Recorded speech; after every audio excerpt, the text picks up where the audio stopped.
Welcome to Money Talks. I'm Cathy Yang, your intel on the Philippine markets and the economy. In the headlines, the Bangko Sentral ng Pilipinas surprises with a 25 basis point rate cut on risks of slower growth linked to government corruption. We speak exclusively with Bangko Sentral Governor Eli Remolona live from Manila. We get immediate reaction from the private sector with Paul Favila, CEO and banking head at Citi Philippines. The Philippine peso weakens while stocks slip further following the surprise cut. We'll get you follow-through market action. And Special Assistant to the President for Investment and Economic Affairs, Frederick Go, refutes claims of a 1.7 trillion peso market loss because of corruption allegations. He calls it fake news.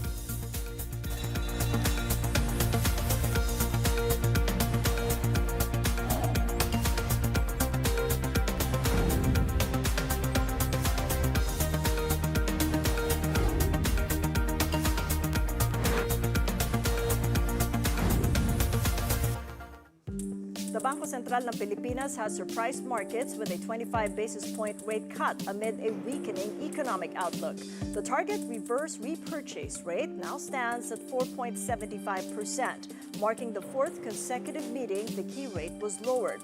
It is also the lowest level in 3 years, or since September 2022. Rates on the overnight deposit and lending facilities were also lowered by 25 basis points each to 4.25% and 5.25% respectively. The decision ran counter to most analysts' expectations, even as inflation remained below the central bank's 2 to 4% target range. Only 6 out of 16 analysts polled by Business World last week predicted a 25 basis point cut. PSB Governor Eli Remolona said benign inflation cannot make up for the weak GDP outlook brought about by lower infrastructure spending. Recent forecasts from the International Monetary Fund and the S&P 500 have trimmed this year's S&P GDP forecast for the Philippines because of corruption allegations.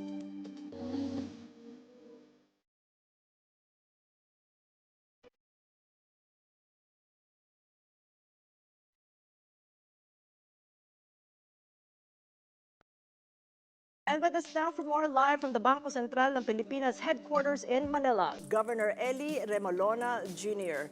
Good seeing you again, Gov. Eli, and a belated happy birthday. Thank you. Good to see you, Cathy. All right, so it's a surprise for the majority that Business World had surveyed, where 10 out of 16 expected a hold. So was it a unanimous decision by the Monetary Board to cut by 25 basis points? It wasn't unanimous, but it was overwhelming, I would say, in favor of a cut. Overwhelming in favor of a cut, but what about those who were not in favor of a cut? They didn't explain themselves. I think the stories that emerged from the discussion were more in favor of a cut. All right. Well, those that I've spoken with on this program who had hoped for a hold want to know, what was the thought process? What data were you looking at exactly? And that if you could provide more color on your view regarding the economic slowdown. Well, the numbers changed, Cathy. And one reason for the change in the numbers was negative business sentiment. Once we factored that in, we found that growth would slow down in 2026, but recover and more than catch up in 2027. Inflation as well would be lower than we thought in 2026, but actually lower 2026 as well as in 2027. So that gave us more room to cut. And is it lower inflation forecast in the coming years because of even slower growth? Partly because of that. Yeah, because if the Bangko Sentral was most concerned about growth because of the widening corruption probe, then it might have done well to wait until November 7th when 3Q GDP data is out. You couldn't have possibly waited? Well, our own projections suggested that business sentiment had turned negative. And when we factored that in, it told us that growth would slow down in 2026, as I said, but recover strongly in 2027. Which brings us to how dire then an economic situation we're in, given that the sweet spot for the key rate has now fallen somewhere, as you say, between 4 and 5%.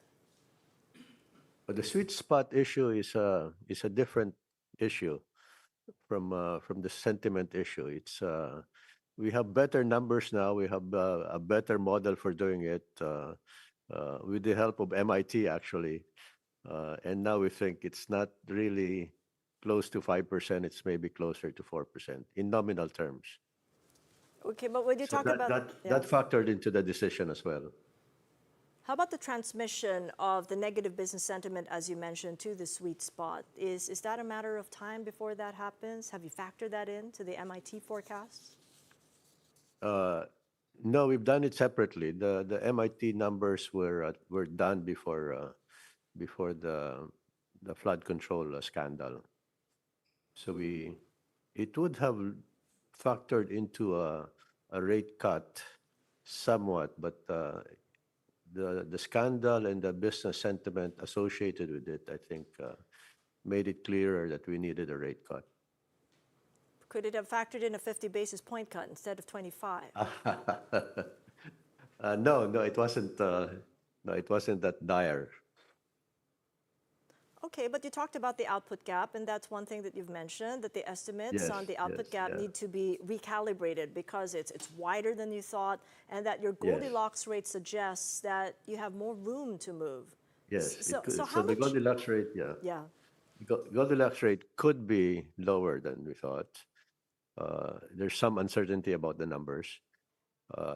The output gap, as you know, it's a difference between our estimate of the capacity of the economy and demand for the output, and that the demand has weakened, and so the output gap is somewhat wider than before in our numbers. So how much of an interest rate differential are you then willing to sacrifice to support growth without coming at the expense of rate competitiveness and inflation? We're still refining our calculations. This is a kind of an adjustment to our model, but as I said, there's some room for a cut, but it depends on how much recovery we see in growth. What could potentially mean a recovery in growth? What are the metrics that you're looking at? I think one big factor would be a revival in business confidence. When we looked at the numbers, the stock market fell from end July to most of September, about 4%, I think. And then our surveys suggest that fewer and fewer companies have plans for expansion. So that figured into our calculations. There is a silver lining, Cathy, because we see growth slowing down up to 2026, and then we see a strong recovery from 2026. We anticipate that the scandal will be resolved, and we'll know it when we see it, and we'll see it in the stock market. We'll see it in our surveys. But that's a year off. A silver lining, that means a lot more waiting. Are you not seeing a silver line in the near term? Well, the numbers I gave you are yearly numbers, but actually the recovery should begin in 2026. In the meantime, Governor, could that possibly or probably mean an intermeeting rate cut? There's just one more scheduled policy meeting in December before the year is out. That's right. That's right. It's possible, Cathy. It's possible. One more 25 basis point cut. Could that mean intermeeting or in the December meeting? Not intermeeting. No, it's probably something really bad has to happen for us to do it off cycle. I think we're most likely, if we do something, it will be during a scheduled policy meeting. Could you define for us what's bad? Well, if the growth numbers turn out to be, the indicators of growth turn out to be really bad, really bad, then we might do it. But I don't see that. I don't see that in the next few months. So that would mean waiting for the GDP out on November 7th, third quarter GDP, for an indication of how bad. That's right. That's right. Well, we're looking at a lot of other numbers as well. We now look uh, at, at many I would call soft data indicators. Those numbers have become more important than before. Exactly, because when we looked at the September PMI data, it already Yeah. fell below 50. And that means contraction. It suggests some contraction. It didn't fall that much. It's still below. The 50 is kind of the neutral number for that data. It's below 50, so it suggests some weakness, but not a lot. What data or development would compel a 50 bips cut, and in one go, intermeeting or not? I think if those numbers, including the stock market numbers, surprise us on the low side, then it might suggest a 50 basis point cut. Could you define what a concern would be in the stock market and the peso? Well, for now, we don't see anything that would lead to that. So that's kind of a risk that's, I would say, possible, but very low probability. Because the 50 basis points of a cut could cause panic. Well, it's done if it would be done if what we're seeing is what we call a hard landing. But apart from that, we don't contemplate a 50 basis point cut. All right, well, let's check on the markets. I'm seeing a continued drop and weakness in the Philippine peso after the surprise cut. We're at 58.42 the dollar. And the PSEI has also fallen by just about 0.1% at the start of trade at 9:30. We're at 6,051. Yes, yes. The weakness in the peso might be partly because of the cut that we did yesterday.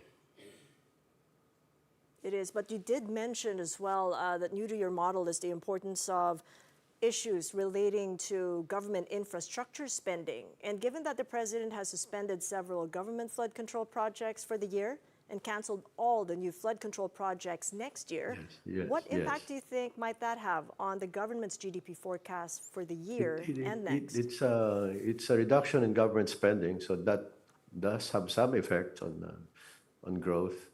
I still think the bigger effect is the one from business sentiment. Now, the cut in spending is temporary, so it's they're gonna go back to spending in a few months. So that will help, and I think depending on how the corruption scandal is resolved, we could see a recovery in business sentiment and actually we see a strong recovery in growth starting in late 2026. Could you give us exactly some color of the negative business sentiment that propelled and compelled the Monetary Board to cut by 25? Well, the significant development was a decline in the stock market from around end July to through September. It has recovered since, but that decline was very striking. And so when we factor that into our measure of business sentiment, and we factor that into our macro model, then it suggested a significant slowdown, not a deep slowdown, but a significant one, enough to justify a cut in the policy rate. But when governance is the main issue, to what extent is monetary accommodation effective in restoring business investor confidence and the real economy, not just the capital markets?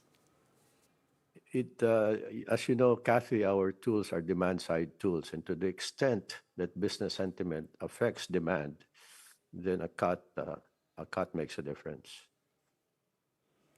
And it will, because that GDP forecast may have to be revised. And we're looking at the lower end of the government's 5.5% to 6.5% GDP forecast for the full year. So how much might we be off from reaching even the lower end of 5.5%? We're saying in 2026, we had thought it would be 5.6, and now we think it might be 5.3 for GDP growth. But then we see a strong recovery in 2027. Um, Kathy, we had thought we would see higher growth rates in 2023 and 2024, but we didn't get those growth rates, and now we know why. Because now we know that what we thought was investment wasn't investment. So but that's in the past. Now we're looking forward to a better trajectory for uh, for our growth. Yeah, but when past is catching up with the present and the future, then one will also think about the top end of that forecast of 6.5%. So might that also mean a revision? I say that again, Kathy. A revision on the top end of the The past forecast will, of six and a half yeah. percent.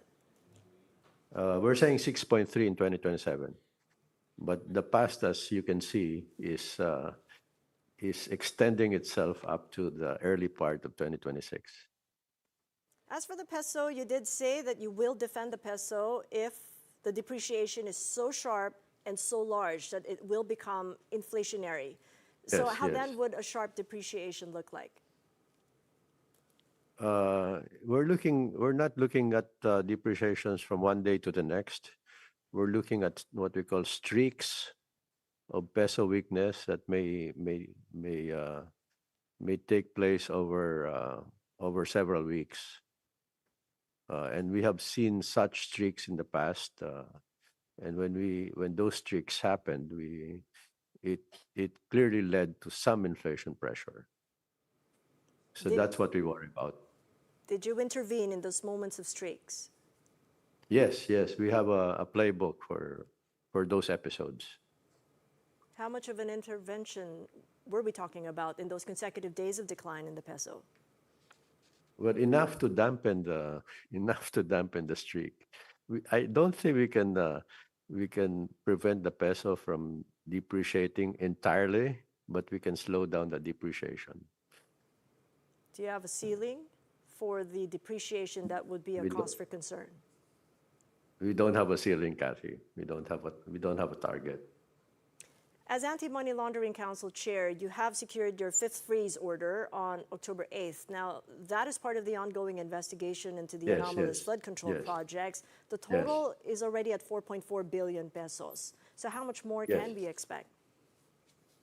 Well, we're freezing more and more accounts. So far, I think we've frozen 1,600 bank accounts.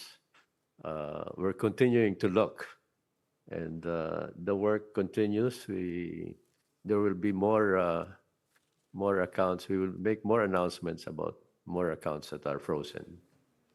As more So it's a accounts are, continuing it's a yeah, continuing effort. it's a continuing effort. As more accounts are frozen, how's the health of the banking system looking? The health looks good. The health actually looks good.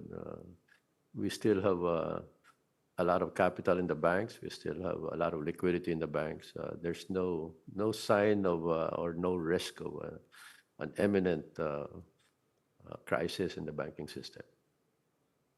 Do we have a Thankful, figure of what thankfully, crisis means? What does crisis translate to? a crisis is when you begin to see deposit runs. Then that would be a crisis. So AMLAC needs to go through the Court of Appeals to secure approvals, as I understand, to freeze more of those assets. So how's the call coming along for a lifting of the bank secrecy law? I don't know actually, Kathy. We would be in favor of it, but we haven't seen any progress on that side of things. On September 25th, you did say that you backed it when I visited you at the Bangko Sentral. Are you then retracting that support for the lifting of the bank secrecy law? No, no, we still back it.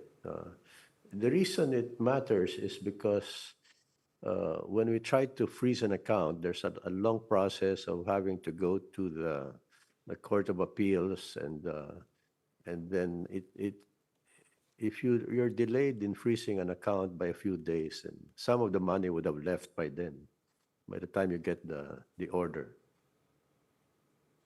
And this brings us back to concerns that we might just be returned to the gray list. I mean, is the Philippines a more dangerous place to do business after what's gone on so far? We're worrying about that, Cathy, and we're doing our best. We certainly don't want to be back on the gray list. It took a lot of work to get out of the gray list, so we don't want to go through that again. All right. Well, thank you so much, and a good belated happy birthday weekend, Gov. I hope you enjoy Thank you, it. Cathy. You worked so hard this week. Governor Congratulations Eli again. Thank you so much. We appreciate it. Thank you. Gov. Eli Remolona of the Bangko Sentral ng Pilipinas. You're watching Money Talks. Coming up, the government dismisses claims of a 1.7 trillion peso market loss because of corruption allegations, saying it is fake news. And Paul Avila of City Philippines talks about the BSP's rate cut. Keep it here on One News.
Welcome back to Money Talks. I'm Cathy Yang. The head of the Securities and Exchange Commission has clarified his earlier claim linking corruption scandals to a 1.7 trillion peso stock market wipeout was based on a fictitious report. In a statement, SEC Chair Francis Lim admitted the information he cited had circulated in business circles and media, which he had believed to be credible at that time. He acknowledged the report was fictitious and expressed regret for any confusion it caused. Lim also emphasized that his intent was to underscore the importance in integrity in markets and the potential impact of corruption on investor confidence. The clarification came after Malacanang dismissed his claim as fake news. Special Assistant to the President for Investment and Economic Affairs, Frederick Go, said Lim's claim was not true, citing data verified with the Philippine Stock Exchange. While it is true that the PSE index has fallen about 8% this year, ranking among Asia's weaker performers, Go assured investor confidence remains solid. I think the business confidence is still solid.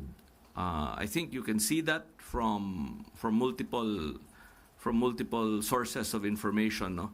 But of course, there is this short-term challenge that we have to overcome, primarily because of the negativity in our news or in our social media news feeds. No? So I think it will really help our country if we start moving on from this. Based on Bloomberg data, PSE Index's total market cap stood at 3.56 trillion pesos as of market close October 8th.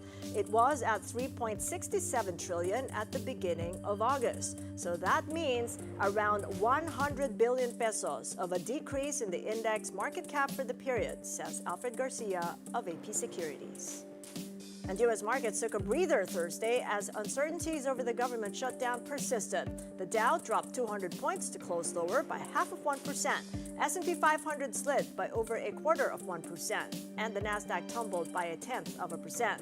The benchmark 10-year Treasury yields ticked up to 4.146%. Profit-taking hit gold prices to settle below the 4,000 mark at $3,946 per troy ounce. U.S. futures point to gains when the markets open later tonight Manila time. The Dow, the S&P, and the Nasdaq are all up by 0.1% each. Asian markets are a mixed bag this Friday. Australia's ASX 200 down 0.1%. South Korea's Kospi rising by about 2%. And Japan's Nikkei 225 slips by about 0.5%. Looking at our own Philippine markets, we did make a mention of it earlier. PSEI opens this Friday lower by 0.1%, 6,051. BSP surprise rate cut decision and profit-taking halted the stock market's winning streak, losing by nearly 0.7%. The broader all-shares index tumbled by nearly 0.5%, with local counters a mixed bag. As for the Philippine peso, it opens today weaker, 58.40 to the dollar. The peso closed yesterday weaker at 58.235 against the greenback, also because of the BSP monetary surprise cut. And the 10-year government bond yield ticked down to 5.997% from the previous close of 6.047%.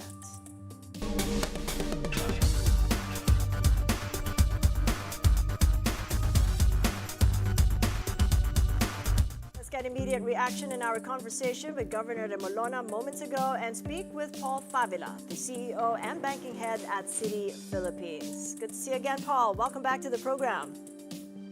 Morning, Cathy, and again, thanks for having me here. All right, so you've heard the governor speak just moments ago on the justifications behind the surprise cut. So what stood out for you? Well, like I said earlier when we were discussing, not really a surprise. I was one of the outliers, anticipating an earlier cut than what everyone was expecting. And for me, it really is all about what's happening to the global economy more than what's actually happening locally. So putting things together, I think there was room, or at least there was good reason for the BSP to sort of cut ahead of expectation. We need to remember that the central bank's mandate is try to stay ahead. And, this is not a two-dimensional market that they are looking at. There are many variables that factor into their decisions. There are many factors that come into trying to even predict how the economy is going to move forward. Interesting that you make a mention, Paul, of the global economy. In our conversation just past, we didn't even talk about the global economic risks. It's quite a surprise, isn't it? And shows you the magnitude of the problem that he's focused in on. Does it convince you otherwise that the real problem might be local rather than global? Honestly speaking, he did speak about the sentiment, which has gone negative in their view, and it is not a surprise as well. But I think, with any issue like what we're facing right now, there's always a silver lining. And the governor himself touched on that. If the expectations over the last 2 years was for growth, and now that we find out that the reason for that growth not really panning out as expected is likely due to all these leakages that have been brought to the surface, you need to take a look at the opportunity moving forward. So the biggest contributor to GDP for now, I guess, is what the government is spending. And if the government will now actually spend, rather than all that money going outside of the country to purchase luxury goods and assets, which are not accretive to the growth of the Philippine economy, then there is a silver lining there. We just might see the proper uptick in terms of government spending, in terms of its contribution to GDP. It's a big if. In the situation we're in right now, Paul, what's loan confidence looking like as a bank and in the banking industry, and the conversations that you've had with peers, and net interest margins as the rate cuts further deepen? Well, definitely there is still demand for credit, right? We still have our companies there, staying the course essentially, and focusing on their individual businesses, obviously trying to push further growth down the road. There are challenges, obviously, many stumbling blocks. We've discussed a few of them right now. But bringing down interest rates is definitely a big uplift in terms of their expenses. In any business, if you struggle with boosting the top line, then you try to look at other ways by which you can drive efficiencies. And that is another thing that we should take a look at, Cathy. This whole focus on these leakages and potential concerns on money laundering. This is a big opportunity for us to digitize further. Digitization will definitely constrain any money laundering attempts moving forward and hopefully keep everyone more honest. And in the process of digitization, you are going to extract significant amounts of efficiencies such that your bottom line can still improve, even if your top line is a bit tepid. So I think there is a lot to discuss. There's a lot to unpack moving forward. I just hope that these investigations come to a conclusion sooner rather than later, because it is an opportunity in itself. As we all do, and I'm happy you talk about those silver linings, Paul. I know it's a conversation that will carry on, but thank you for your initial insights. Paul Favila, CEO and Banking Head of Citi Philippines. Well, we have this just in and some breaking news out of Davao Oriental. A magnitude 7.6 quake hit Davao Oriental at 9:43 a.m. Philippine Standard Time. We'll give you more details on the story as they become available, so stay tuned here on One News. Well, that is it for Money Talks. I'm Cathy Yang. Catch us again Monday, 9:30 a.m. here. Kapatid, we are One News, all sides, all the time. Have a good weekend, everybody.